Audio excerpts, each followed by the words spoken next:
I think I feel in myself that I first met Maharishi when I started to practice transcendental meditation.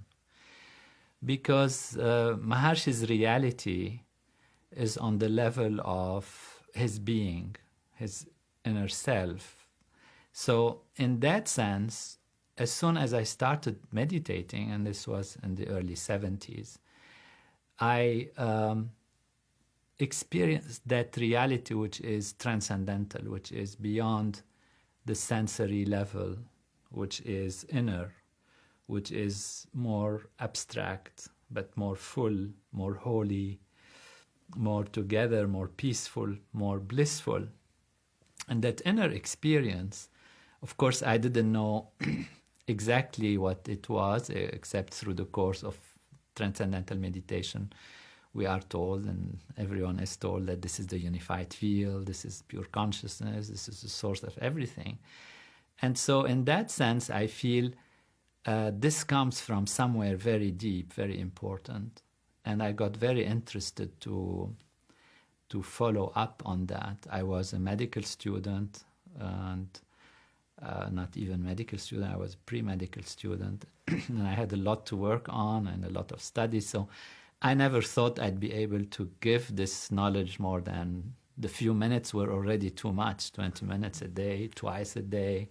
I had so much to do, so much to study.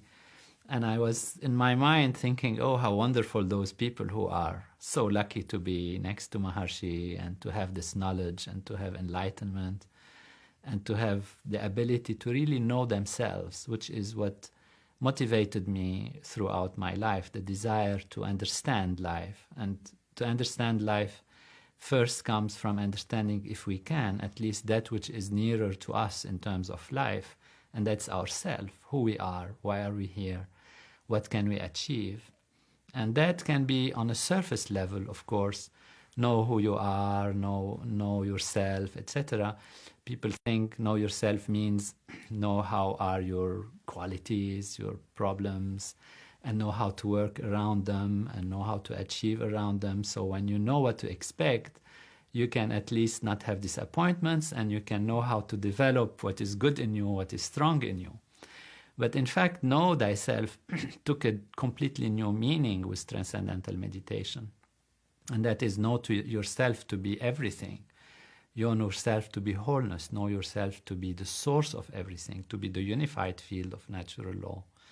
And therefore, obviously, even though while I'm studying medicine, trying to know what the body is like, what the mind is like, how we behave, how the body can go wrong and how it can be corrected, I was feeling inside me that there is more to that there is more to life than these small, simple, important and useful values, but there is more in what we are here for.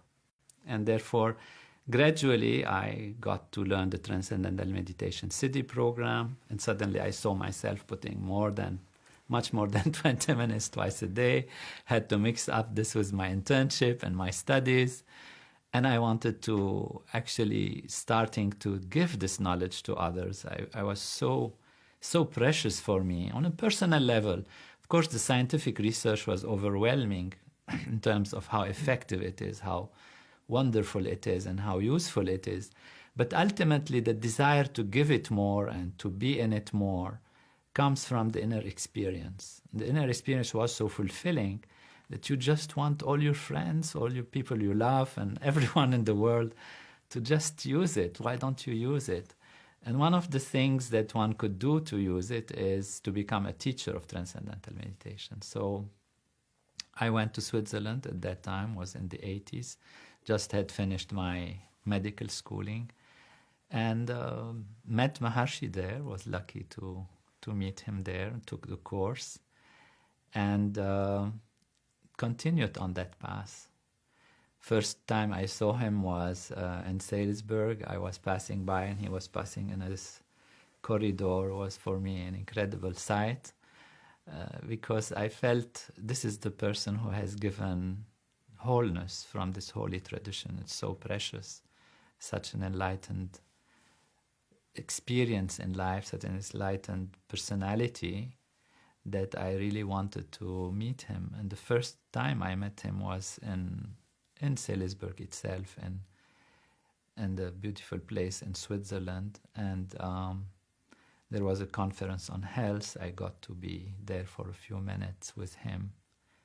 And it was just a life-transforming experience. So when you meet Maharishi, it just fills the room.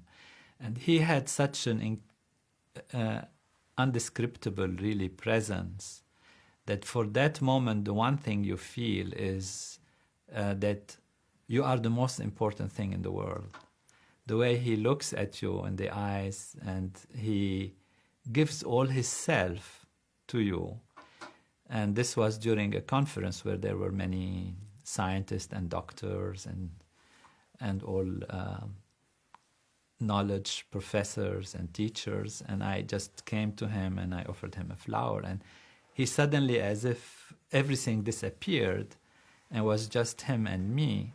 And I did have that same experience, as if transcending, which was, again, that's why I said the first time I met him was in the self. And then when I met him in real as a physical person, that same experience came very, very strongly. And on the waking, eyes open level, this transcendental feeling was permeating. And that was the wholeness, really, which Maharishi radiated to all those who got to meet him and know him. There was a real life-changing experience meeting Maharishi, because here you are in front of wholeness embodied in a physical person. And that really was something that we all want to achieve on some level. One of the ways people grow, children grow and learn, is usually through imitation. You imitate your parents, you imitate your teacher, you imitate your friends, and you imitate your heroes. You create a hero in your life, and you want to be like them in some way. And here is a person who embodies that wholeness, that totality. And not only it's something that is given to him and that he says it's something that is a birth, kind of quality coming from some genes or some hereditary, value, but it's something that everyone can achieve.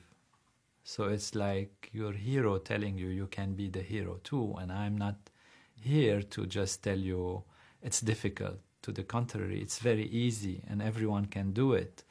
And it's something that is systematic and scientific and logical, and it's not a philosophy that you have to believe in. It's not a way of life that you have to adopt. You just let yourself grow within yourself, remove your stresses and strain, and your nature is to be perfect. His nature is to be happy. His nature is to be healthy. And that reality lived and experienced in a visual form in a person who himself is telling you, I'm not pretending to be a god, or I'm not pretending to be a prophet, or I'm not pretending anything. I am just a human being who got this knowledge from a tradition that allows every human being to become truly divine, truly live their fullness of life. And that is something which is life transforming.